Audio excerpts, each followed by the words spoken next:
Hi, good evening everyone. As Anand mentioned, I am Daksh's father. Very, very proud to be here. It's been a long journey and I think that's the question that we have asked ourselves as well.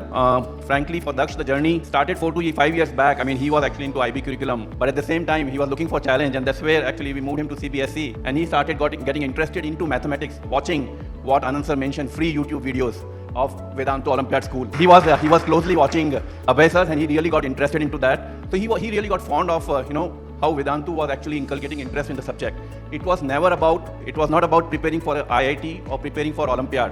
It was about actually enjoying the subject. Like what Vedant mentioned, समझोगे तो मजा आएगा तो समझोगे. I think really living that piece. So he started with that, and then he actually appeared for one of those Vedantu exams that actually got him into the Aram batch. When we had initial interaction with Chandan sir, we realized, I mean, these are the teachers we are looking for who could actually guide or mentor somebody like Daksh. And Daksh used to actually, mention at that point in time that what I'm looking for is the right mentor. I have done my IIT as well. I know what's the importance, and I have a lot of friends who have come from IIT. But it is not about having done the IIT is what the mentorship is about. It's about having that passion, having that purpose. And when we had so many interactions with Anand sir, Pulkit sir, Chandan sir, Vikas sir, Surendra sir, I mean, there's just list goes on. We realized that they're really so much committed to the purpose that after that, it doesn't matter whether we are really doing it online or offline.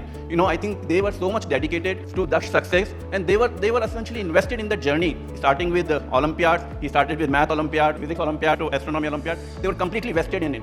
At 2 o'clock in the night, when Astronomy Olympiad results were getting declared in Brazil, at 2 o'clock in the night, me and my wife were watching it live, and the first call that I get is from Chandan sir. He was as awake, he was watching it, and he was the first one to congratulate right at that moment. That is what the commitment and investment is about. I'm not advertising for them. I personally lived that. So thank you so much, all the teachers.